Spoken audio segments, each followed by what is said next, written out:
अच्छा जी, अस्सलाम वालेकुम। Welcome to the class of Hamza Lakhani. बेटा, आज हमारा जो टास्क है वो ये है कि हमने एक 6 मार्क का क्वेश्चन करना भी है, उसका क्राइटेरिया भी देखना है। तो हमने क्वेश्चन चूज किया, दैट इज मई जून 2019 का क्वेश्चन नंबर 2 का part D. And we are gonna do it in the class. हम इसका तरीका भी समझेंगे कि किस तरीके से 6 मार्कर को अटेम्प्ट करना।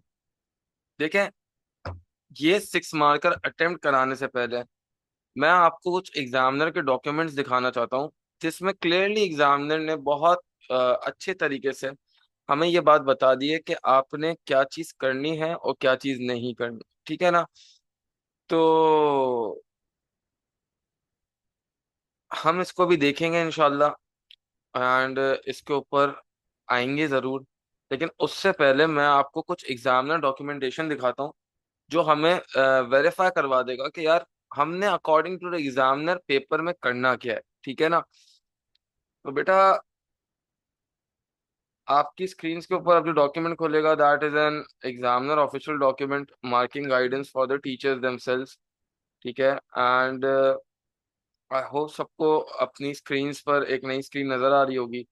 And this document is was release by examiner in February 2024.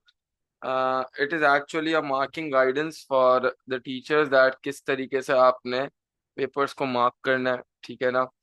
ये दिखाने का मकसद ये है ताकि आप ये समझ पाएंगे। देखें, एग्जाम में एग्जामिनर की डिमांड क्या है, एग्जाम में एग्जामिनर तुमसे मांग क्या रहा है, what is the examiner asking you for. ठीक है?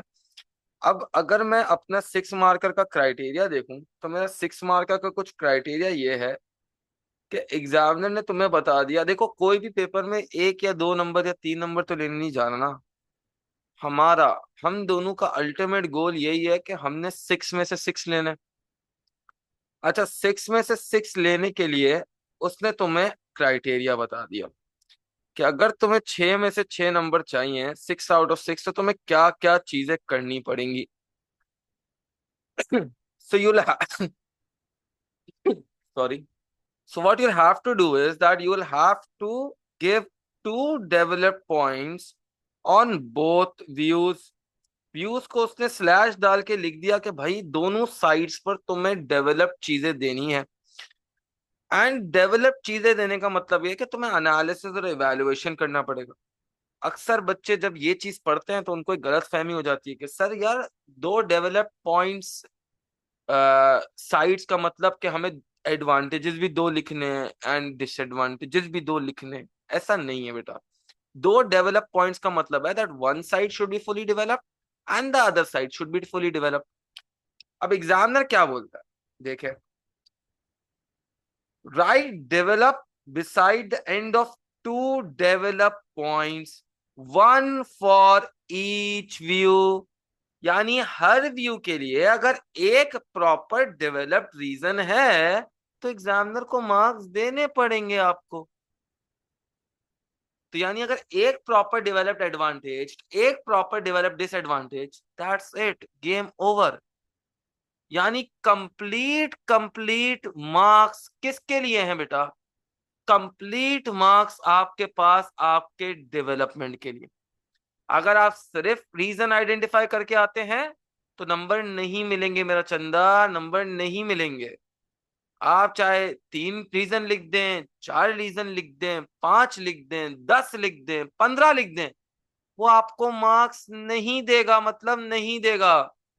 ही will not award you marks on it. एक region plus proper development will give you marks. तो एक साइड पे डेवलप्ड रीजन, दूसरी साइड पे डेवलप्ड रीजन, 2 मार्क्स इसके, 2 मार्क्स इसके। सर ये तो 4 हुए, 6 नंबर का सवाल है। तो बेटा वो आगे तुम्हें कह रहा है कि एक एक नंबर मैंने बोला है आपके पास, 1 मार्क्स रेलेवेंट एग्जाम्पल के लिए है और 1 मार्क रेलेवेंट इवेलुएटिव पॉइंट के लिए। यानी इवेलुएशन देनी है भाई। और उसने आगे इसी चीज को समझाया है, एग्जाम्पल दो, इवैल्यूएशन दो, और फिर कितने नंबर दे दो। टीचर्स को बोल रहा है भाई खुदा का वास्ता है 6 नंबर दे दो। आप अभी कोई भी चीज लिखेंगे मैं आपको आंसर नहीं दूंगा। मैं सारी दिक्कतों का आंसर एंड में दूंगा। आपने अभी चुपचाप सिर्फ मेरी बात सुननी है। आप कुछ भी चैट बॉक्स में लिखते रहे, I will not answer you guys. Right now you will have to listen what I am telling you. It is very important. हो सकता है आपके सवाल का जवाब इसी एक्सप्लेनेशन में हो, ठीक है ना। अब सर ये तो एग्जामिनर की डिमांड है, आप क्या सजेस्ट करते हैं हमें क्या करना चाहिए? तो बेटा मेरा सजेशन आपको वही है जो मैं आपको बार बार देता हूँ, हर 6 मार्कर के अंदर जो मैं आपको सजेशंस देता हूँ, कि भाई आपने 2 डेवलप पॉइंट्स लिखने हैं on east side. 2 develop points for के लिए, 2 डेवलप पॉइंट्स अगेंस्ट के लिए, एक एग्जाम्पल और एक इवेल्युएशन, ठीक है। तो बेटा आप एक प्रॉपर क्राइटेरिया लिखेंगे मेरे साथ। ये वो चीज है जो आपने करनी है कहां पर बेटा, एग्जामिनेशन के अंदर, ठीक है ना।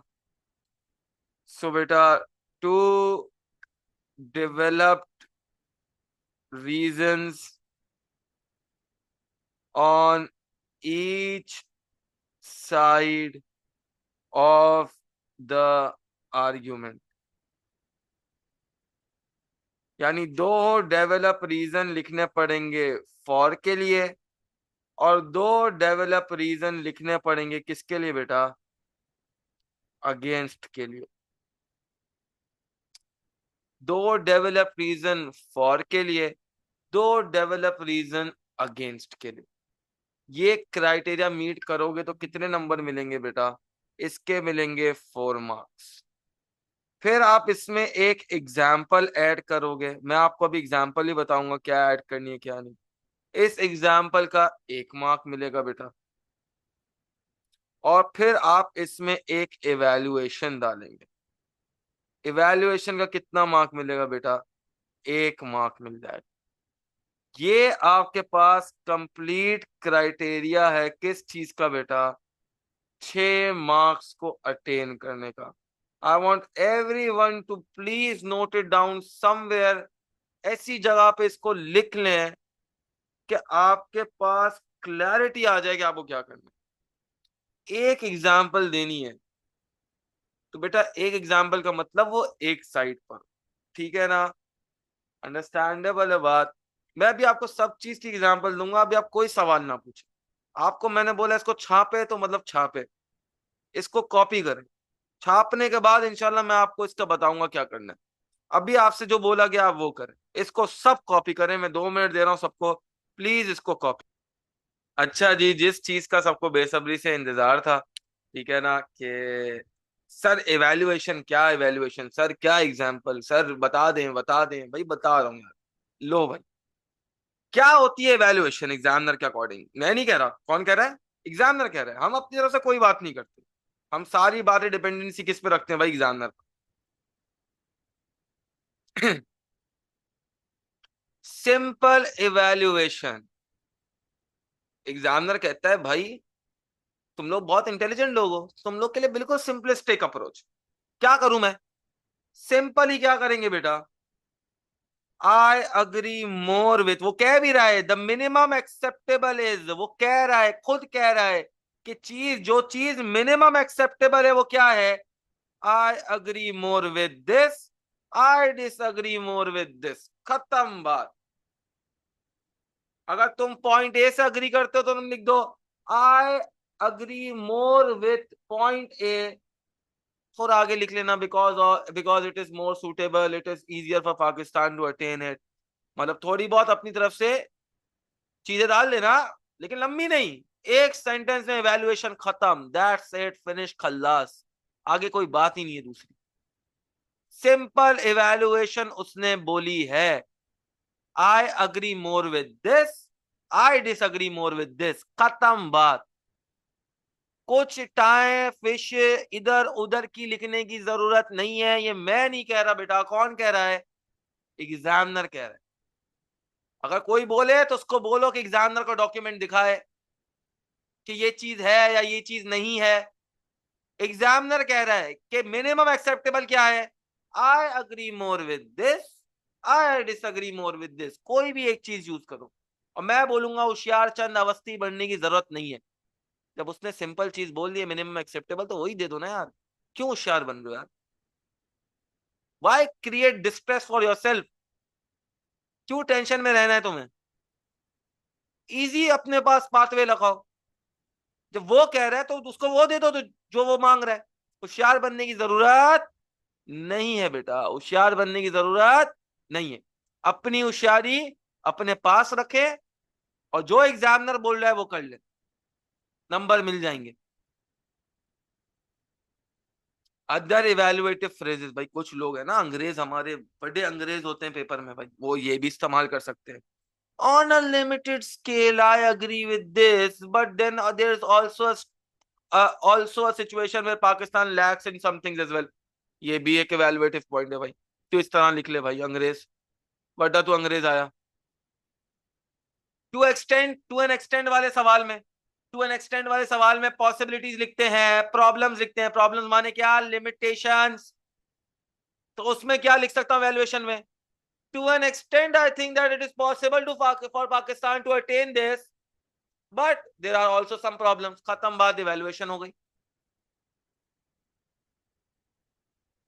तो इसलिए कहता हूं बेटा कि आपको विजिलेंट रहना पड़ेगा, आपको फोकस्ड रहना पड़ेगा कि कौन सी चीज करनी है, कौन सी चीज नहीं करनी। और मैं बोलूंगा ज्यादा होशियारी मारने की जरूरत नहीं है, direct I agree with this, I disagree with this, खत्म बात। स्टार्ट में करो, एंड में करो, बीच में करो, वो पढ़ेगा तो मैं नंबर देगा। यानी मैं भी पढ़ूंगा तो नंबर दूंगा, वो खुद कहता है। एग्जामिनर खुद कहता है कि बीच में वैल्यूएशन हो, शुरू में हो, एंड में हो, मुझे कोई दिक्कत नहीं है, बस इवैल्यूएशन होनी चाहिए, कहीं ना कहीं इवैल्यूएशन होनी चाहिए।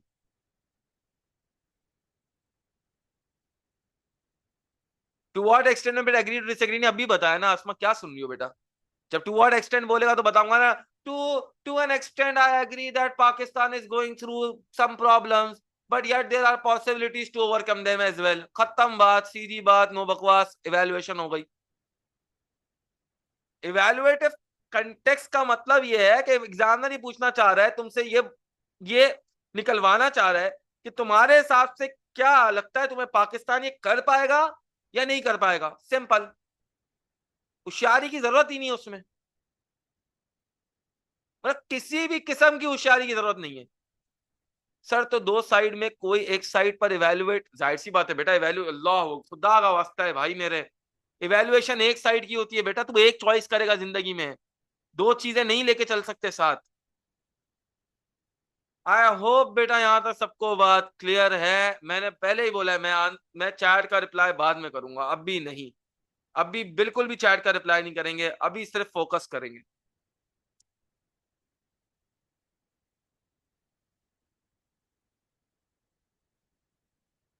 अच्छा, अब एग्जामिनर बोलता है यार बेस्ट क्या है, एग्जामिनर भी बोलता है ना यार अच्छे बच्चों में क्या इंप्रेस, भाई मुझे इंप्रेस करेंगे बच्चे। अब नीचे पढ़ रहा हूँ, खुदा का वास्ते सुन लेना चुपचाप। Many candidates begin their response with an evaluative comment. However, the best evaluation statements are often left until end of the answer। वो बोलता है यार कुछ बच्चे शुरू में दे देते हैं, मुझे मसला नहीं है उस बात से, लेकिन मैं इंप्रेस तब होता हूँ जब बच्चा एंड में देता है। तो मैंने बोला सारे आंसर आपको मिलेंगे, आप चुपचाप बस क्या करें, सुने। जितना आप सुनेंगे उतना आपके लिए क्या हो जाएगा, आसान हो जाएगा। वो बोलता है भाई मार्क्स नहीं काटता, शुरू में लिखो, बीच में लिखो, एंड में लिखो, मुझे मसला नहीं है। लेकिन अच्छी बात क्या होती है, क्या तुम्हें डिसीजन देना है तो तुम डिसीजन कब दोगे? डिसीजन तो एंड में दिया जाता है ना यार, कि मुझे ये चीज बेहतर लगती है या ये चीज बेहतर लगती है, तो आर्ग्यूमेंट के बाद डिसीजन दिया जाता है। तो अगर किसी ने शुरू में वैल्यूएशन लिख दिया कोई मसला नहीं है, मार्क्स नहीं कटेंगे। लेकिन बेहतर क्या है, बेहतर ये है कि एंड में दिया जाए, आखिर में दिया जाए। समझ रहे हो बात को मेरी? फॉर इंस्टेंस उसने तुम्हारे लिए उसने तुम्हारे लिए एक एग्जाम्पल भी रख दी। I conclude that the benefits overweigh the problems. Asma कहाँ हो बेटा? Hello, 1 2 3। To what an extend वाले की उसने खुद लिख के दे दी तेरे को। I conclude that the benefits overweigh the problem, ये कंक्लूडिंग स्टेटमेंट है, इसमें 1 मार्क मिल जाएगा, घर लेके जाओ। क्या सबको यहां तक बात क्लियर है? क्लियर है तो बस कुछ नहीं, खामोशी से बैठेंगे। अभी तुम सवाल लिखना शुरू कर दोगे पागलों की तरह। अब एग्जाम्पल, सर एग्जाम्पल क्या दें? सर क्या करूं, पॉलिसी ही याद नहीं हो रही मुझे। सर इतनी पॉलिसीज हैं, इतनी एग्जाम्पल्स हैं, ये पॉलिसी गवर्नमेंट की, वो पॉलिसी, कौन सी पॉलिसी लिखूं सर? तो रुकेंगे उसके लिए भी बेटा, उसके लिए भी सोल्यूशन अवेलेबल, हर चीज के लिए बेटा solution available.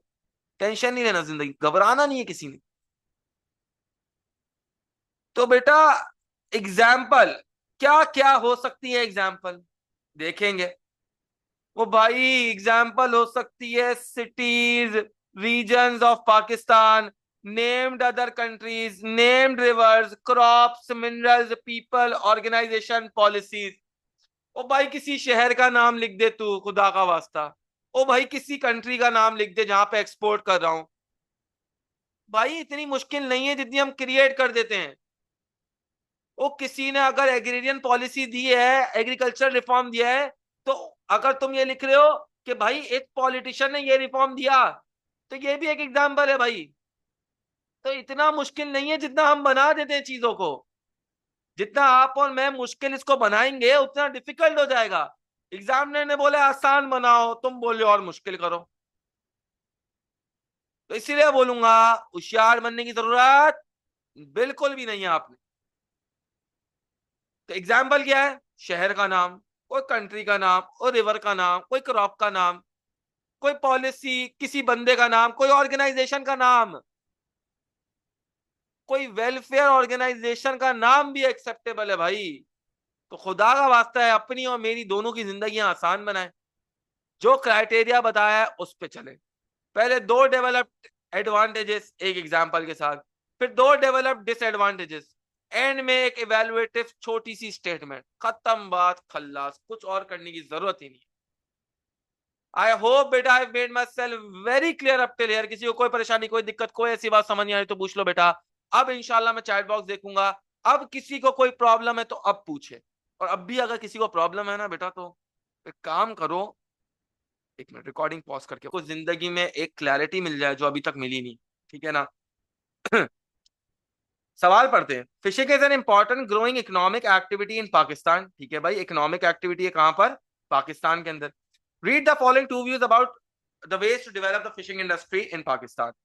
Developing inland fish farming has greater benefits for people and economy and is more sustainable. Developing marine fishing has greater benefits for the people and economy and is more sustainable. तो यानी एक जगह पे बात करिए किसकी? Marine fishing को develop करने की। दूसरी जगह पे बात करिए किसकी? इनलैंड फिश फार्मिंग को डेवलप करने की। सिंपल बात है। आप ऐसे केस के अंदर आप दोनों के एडवांटेजेस लिख के भी कंपैरेटिव एनालिसिस कर सकते हैं। ठीक है, लेकिन मेरा वही आपको सजेशन होगा that go for two advantages and then go for two disadvantages. तो अगर फॉर एग्जांपल मेरे हिसाब से सोचो, तो मेरे हिसाब से बेटरमेंट यही है कि आप डेवलप करें कौन सी इंडस्ट्री को? आप डेवलप करें, फॉर एग्जाम्पल हम ले लेते हैं व्यू ए को हम डेवलप करते हैं। अगर हम इनलैंड, क्योंकि मुश्किल है, मरीन के बारे में हम बहुत चीजें पढ़ चुके, तो वो आसान होता है लिखना, क्योंकि मरीन पे फिर एक्सपोर्ट है, इंपोर्ट है, ये है, फलाना है, डिमाका है, ये है, सब लिख सकते हो, तो कोई टेंशन की बात नहीं है। लेकिन इनलैंड पे किस तरीके से डेवलपमेंट हो? सही है। Which view do you agree with more? Give reason to support your answer and refer to examples you have studied. You should consider view A and view B in your answer. ठीक है ना? अब मैं क्या करूंगा? पहले मैं inland के बारे में लिखूंगा। तो मैं इस तरीके से अपना आंसर शुरू कर सकता हूं। इफ वी कंसिडर व्यू ए, तो मैं लिख सकता हूं इस तरह। इफ वी कंसिडर व्यू ए, पहले मुझे याद है ना, तो मैं अगर मैं व्यू ए के बारे में बात कर रहा हूं तो अब मैं इसकी क्या करूंगा? मैं इसके एडवांटेजेस लिखने वाला हूं। एडवांटेजेस मतलब मैं इसको सपोर्ट करने वाला हूं कि हाँ भाई इसको डेवलपमेंट करने से फायदा हो सकता है। क्या बेनिफिट हो सकता है वो मैं लिखूंगा। तो लिखूंगा अपने पास, if we consider view A, people living, अब मैं पहले ही बता चुका हूं लैंडलॉक्ड एरियाज हैं, क्योंकि इनलैंड फार्म की बात हो रही है तो लैंडलॉक्ड एरियाज है ना। तो आप लिखेंगे people living in land locked areas near what? Near fresh water resources can benefit by getting more opportunities, more opportunities of employment. जो लोग वहां पे रह रहे हैं, अगर आप डेवलप करेंगे तो बेनिफिट होगा. क्या बेनिफिट होगा? उनको ज्यादा एम्प्लॉयमेंट मिलेगी. लेकिन मैंने पहले ही बताया, इतनी सी बात लिखने से काम नहीं होगा भाई. आपको इसको इवैल्यूएट करना पड़ेगा. आप इवैल्यूएट बोलना, आपको इसको डेवलप करना पड़ेगा. आपको एग्जामिनर को बताना पड़ेगा कि भाई अगर एम्प्लॉयमेंट मिलेगी तो फायदा क्या होगा भाई. तो आप क्या बताएंगे आगे? By this people living around could earn income. जब लोग इनकम अर्न करते हैं तो उनके पुअर्टी लेवल्स क्या होते हैं? रिड्यूस होते हैं. जब पुअर्टी लेवल्स रिड्यूस होंगे तो उनका स्टैंडर्ड ऑफ लिविंग क्या हो जाएगा? इंक्रीज हो जाएगा. आप लिख सकते हैं अपने पास, could earn income.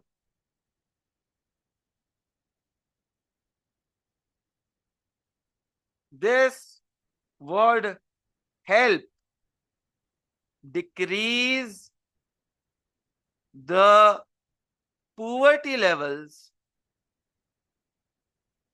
and help increase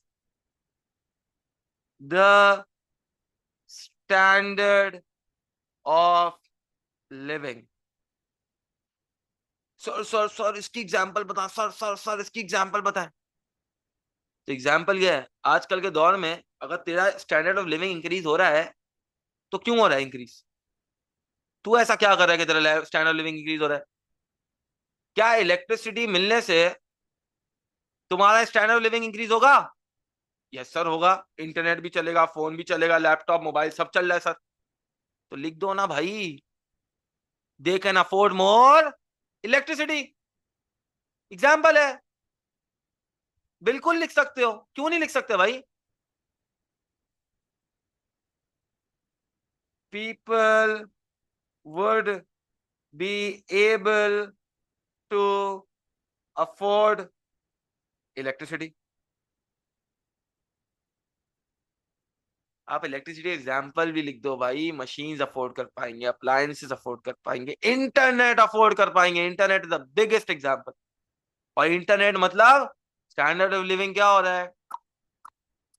बढ़ता चला जा रहा है. I hope it I made my self very clear. सबको ये बात समझ आई होगी. This is a perfect one sided developed answer. इसमें एग्जाम्पल भी है, एनालिसिस भी है, रीजनिंग भी है. आपने परफेक्टली चेन ऑफ एनालिसिस बनाई कि लोगों को तनख्वाह मिलेगी, वो अमीर होंगे, अमीर तो नहीं होंगे खैर, इनकम आएगी. इनकम आएगी तो पुअर्टी लेवल्स डिक्रीज होंगे, पुअर्टी लेवल्स डिक्रीज होंगे तो स्टैंडर्ड ऑफ लिविंग क्या हो जाएगा? बढ़ जाएगा. आप ये एडवांटेज लिख सकते हैं. ऑन द अदर हैंड आप चाहें तो आप एक और लिख सकते हैं अपने पास. ऑफ कोर्स जब आप डेवलप करेंगे इनलैंड फिशिंग, फिश फार्मिंग को, तो fish farming will increase the number of fishes catch. और जब वो फिश कैच इंक्रीज होगी तो आप उस फिश को, कैच को बाहर एक्सपोर्ट कर सकते हैं. जब आप एक्सपोर्ट करेंगे तो करके क्या होगा? यार मैंने बोला है अभी चैट बॉक्स में मत लिखो यार, डिस्टर्ब हो जाता हूँ पूरा यार, पढ़ाते पढ़ाते बीच में चैट बॉक्स यार. एक्सपोर्ट बढ़ेगा, एक्सपोर्ट बढ़ेगा तो फॉरेन एक्सचेंज बढ़ेगा बेटा, फॉरेन एक्सचेंज बढ़ेगा तो क्या होगा? पैसा आएगा मुल्क में. नेगेटिव बैलेंस ऑफ पेमेंट क्या होता जाएगा? करेक्ट होता जाएगा. लिखो, चले लिखेंगे बेटा मेरे साथ. डेवलपिंग, ये सेकंड एडवांटेज लिखवा रहा हूं इनलैंड फिश फार्मिंग का. Developing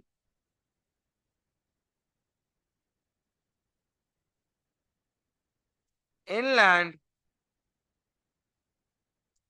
fish farming would also help increase the number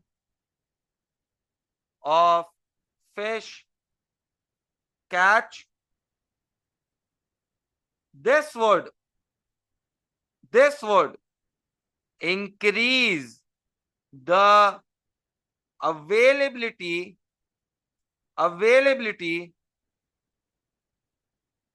of fish which can be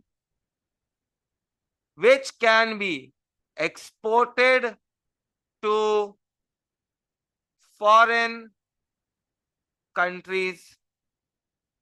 अब इधर एग्जाम्पल लिख दो भाई. फॉर एग्जाम्पल कौन सी कंट्रीज थी? अब चैट बॉक्स में लिख के बताओ, खुदा का वास्ता तुम लोगों को फिशिंग इंडस्ट्री याद करके बैठे हो. ओ भाई कौन सी कंट्रीज थी जहां पे हम फिश एक्सपोर्ट करते हैं? मैंने लिखवाई भी है. एक्सेलेंट, शाबाश. Japan, China. आप आगे लिख दे बेटा. For example Japan and China. अब जब एक्सपोर्ट कर रहे हो मच्छी तो कंट्री में क्या आएगा? फॉरेन एक्सचेंज आएगा नहीं आएगा? तो लिखो भाई. यार दो पैराग्राफ्स में इसलिए लिखता हूं ताकि मैं ना थोड़ा सा डिफरेंशिएट कर सकूं. एग्जामिनर को इससे पढ़ने में आसानी होती है, बहुत आसानी होती है. As a reader, as an examiner myself, I love my children to have paragraphs. इससे ना डिस्टिंग्विशनेस आती है, आपके आंसर में एक डिफरेंशिएशन आती है. पता चलता है कि आपने आंसर में एक डिफरेंशिएशन लाई हुई है. ये एक पहला रीजन है. ये दूसरा रीजन है. तो पढ़ने वाले के लिए आसानी होती है, और आप जितनी ज्यादा आसानी क्रिएट करेंगे एग्जामिनर के लिए उतना ज्यादा बेहतर है. ठीक है. This would help increase what beta? Increase foreign exchange and correct and sorry nahi, and help correct the negative balance of payment.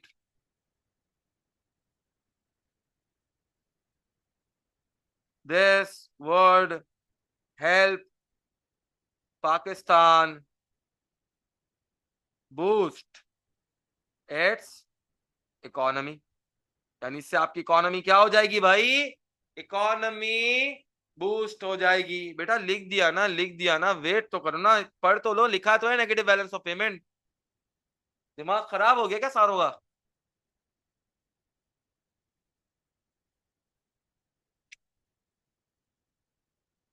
I hope बेटा सबको यहां तक बात समझ आ गई होगी, क्लैरिटी होगी. अच्छा देखिए, अब इस पे एग्जामिनर का डिफरेंट पर्सपेक्टिव है. अक्सर एग्जामिनर है ना बोलता है कि आप अगली साइड पे भले डेवलपमेंट ही लिख लो, व्यू बी की, उसके भी मतलब एडवांटेजेस लिख लो. लेकिन मेरे हिसाब से बेहतरी होती है कि जब आप डिसएडवांटेज लिख लेते हैं. लेकिन ये क्योंकि सवाल ऐसा है ना कि इसमें आप देखें अगर, तो इसमें इसने मरीन फिशिंग के भी किसकी बात करी है बेटा? ग्रेटर बेनिफिट्स की बात करी है. तो आप मरीन फिशिंग के भी बेनिफिट्स ही लिखें. इससे फायदा क्या होगा? फिर एंड में जब कंक्लूजन में आप इवैल्यूएशन देने बैठेंगे ना, तो आप बोलेंगे भाई इसके बेनिफिट हैं, पर मेरे हिसाब से इस चीज के ज्यादा बेनिफिट है. और याद रखिएगा दोनों के बेनिफिट सेम नहीं लिखिएगा, अलग अलग लिखिएगा. अब जाहिर सी बात है सर, अगर इनलैंड फिशिंग में डेवलपमेंट करिए तो वहां पे एम्प्लॉयमेंट इंक्रीज हो रही है, तो यहाँ पे भी हो जाएगी एम्प्लॉयमेंट इंक्रीज. सेम नहीं, अलग अलग. अब मरीन फिशिंग में बताएं कि अगर मैंने कल कला मरीन फिशिंग जहां पे होती है वहां पे डेवलपमेंट करी तो उसके क्या क्या बेनिफिट्स होंगे, तब आप वो अलग से लिखेंगे. डिसएडवांटेज, डिसएडवांटेज लिख सकते हो, लेकिन बेटर ये, क्योंकि देखो ना दोनों डब्बों में बेनिफिट्स लिखा हुआ है ना, तो I would prefer you go for benefits. ठीक है, कि दोनों साइड पर बेनिफिट्स ही लिखो. ठीक है ना. इस तरह हम मल्टीपल क्वेश्चंस करेंगे बाफराज. तकरीबन हमारे पास पूरे सिलेबस के अंदर 100 से ज्यादा सवाल है ना, तो जब तुम मल्टीपल टाइम मेरे साथ 6 मार्क का करती रहोगी तो तुम्हें ये इंशाल्लाह चीज समझ आ जाएगी. Do not worry about that. Sir given lines की लिमिट क्रॉस हो गई तो क्या करेंगे? अरे भाई कोई मसला नहीं है. पेज एग्जामिनर ने आपको ज्योग्राफी के बुकलेट एंड पेज 2 पेज खाली दिए हुए होते हैं, वो इसलिए दिए हुए होते हैं खाली लाइंस के साथ, ताकि अगर कोई चीज रह जाए तो वहां पे लिख लेना भाई. भाई खुदा का वास्ता, ये सब एंड की बातें हैं भाई. अभी लिखना सिखा दूं? पहले लिखना तो सीखा नहीं है, लाइंस की पहले फिक्र है तेरे को. तो पहले 18 लाइनें तो भर ले भाई, और बेवकूफी से नहीं, प्रॉपर कंटेंट से भरना है. थोड़ा बहुत ऐसा होता है कि डिपेंडेंसी सवाल पर होती है ना, कि यार तुम्हें सवाल थोड़ा समझना पड़ेगा. तो अगर दोनों साइड पे बेनिफिट्स की बात हुई है तो यार बेनिफिट्स लिखना इज कंपल्जन. ठीक है ना, बेहतर हो जाता है. ठीक है ना. अस्मा वो भी कर सकते हैं बेटा. लेकिन बेटा क्यों अपने लिए इतना डिस्ट्रेस क्रिएट करना है? Why not look for solutions that are better and much more easier to attain? ठीक है ना?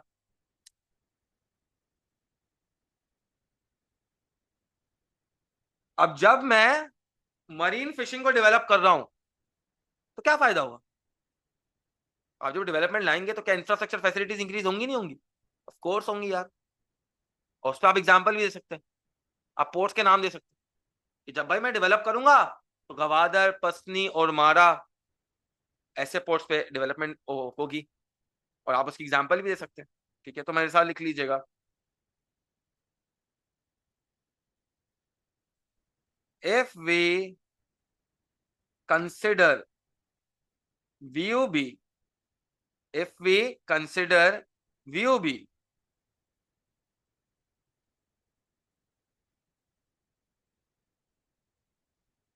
developing marine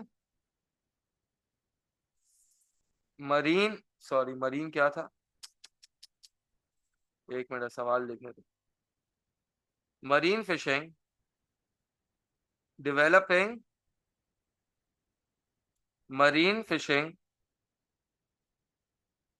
will also bring benefits। अब इधर अगर किसी ने लिखा कि will bring benefits, but those benefits would not be greater than the benefits of what? Benefits of inland fish farming, तो इसकी इवैल्यूएशन हो गई। ये भी इवैल्यूएशन करने का एक तरीका है, जहां पे तुम बीच में कंपैरेटिव एनालिसिस आए और तुम बोलो भाई ये चीज होगी लेकिन मेरे हिसाब से वो चीज ज्यादा होगी। तो ऐसे भी डेवलपमेंट हो सकती है भाई, मतलब सॉरी इवैल्यूएशन हो सकता है। देखिए बहुत ज्यादा आपके पास इजी है, कोई इसको मुश्किल बनाने की जरूरत नहीं है। ठीक है ना? मैं देख रहा हूँ चैट बॉक्स में बहुत ज्यादा क्वेश्चंस आ रहे हैं, लेकिन वो मैं एंड में लूंगा, एंड में कराऊंगा बेटा। घबराना नहीं है बेटा, चंदा सब होगा, टेंशन नहीं लेना। Developing marine fishing will also bring benefits. Such benefits include the development of infrastructure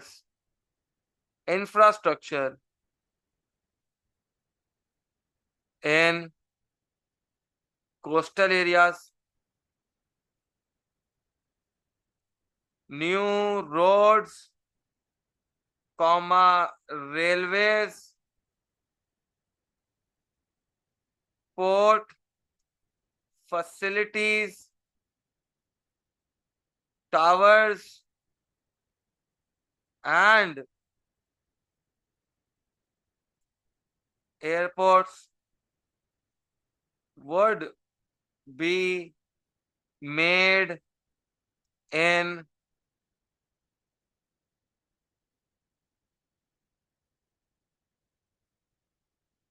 cities like Gwadar, Pasni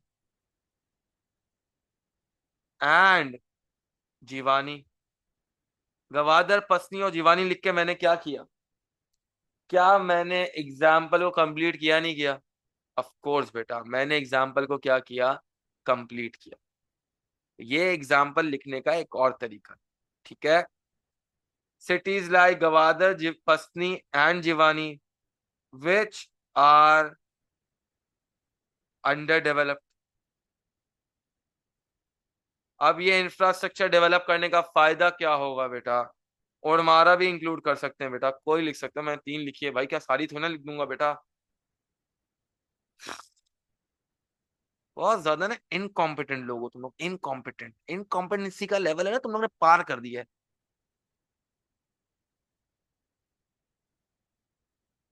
which are under developed,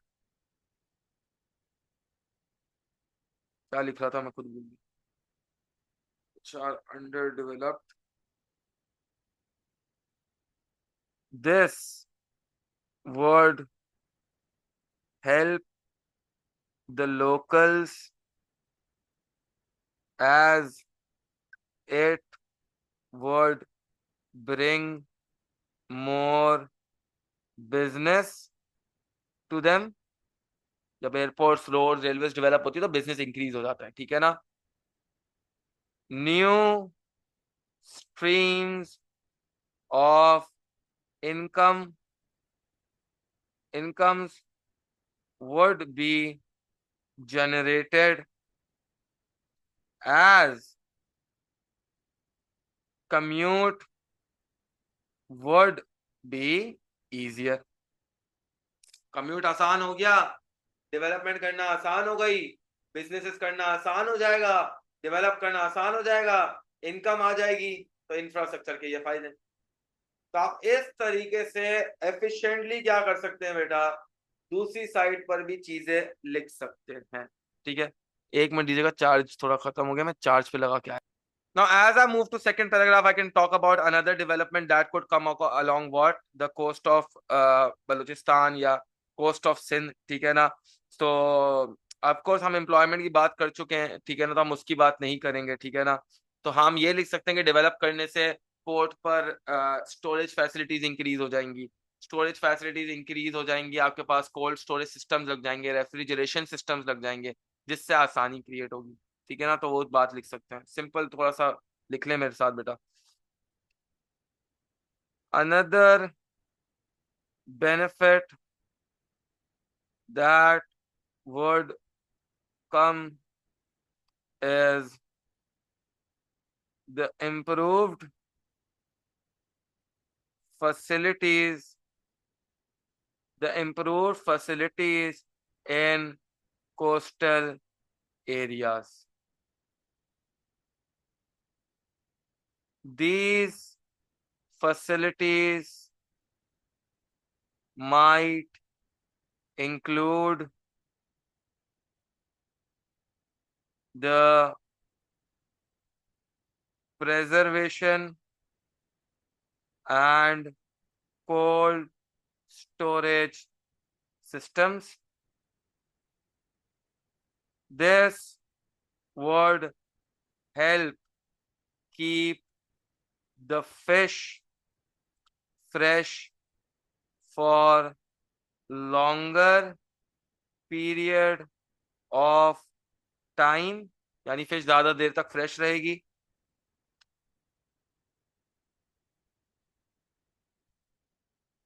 This would help keep the fish fresh for longer period of time. Many fishermen could benefit and earn more income. तो जो उनकी income में क्या हो जाएगा, इस इजाफा हो जाएगा, बिजनेस स्टैब्लिश होंगे, नई इंडस्ट्रीज आ सकती हैं, मल्टीपल चीजों की कनेक्टिविटी लाइन लिख सकते हो, ठीक है. आई होप बेटा I made my self very clear up till here. किसी को कोई परेशानी, कोई दिक्कत, कोई ऐसी बात जो समझ नहीं आ रही हो तो पूछ लो. अच्छा, एंड में इवैल्यूएशन लिखनी है. इवैल्यूएशन किस तरह लिखोगे? although although view B might have benefits, but the benefits of view A, but the benefits of view A outweigh them. खत्म बात, खल्लास. सीधा simple conclusion, that's it. So this is how you write a proper 6-marker answer. Of course, I've been a little bit more of a teacher when writing it, and I've been very good with all of the language that I've used up, and थोड़ा सा मैंने इसको extensive भी किया है. आप शायद इतना एक्सटेंसिव ना करें, लेकिन आप याद है कि एग्जामिनर एक एक चीज मांग रहा है ऑन बोथ द साइड्स, तो कम से कम यार इतने तो चेन ऑफ एनालिसिस बनानी ही पड़ेगी ना सबने यार, ठीक है ना. मैं दूसरा पेज खोल देता हूँ, ये लो, ठीक है. अच्छा, मैं दूसरा पेज खोल दिया, आप दूसरा पेज देख लें जब तक मैं लोगों के चैट बॉक्स पे आंसर्स का रिप्लाई कर सकता हूँ, ठीक है ना.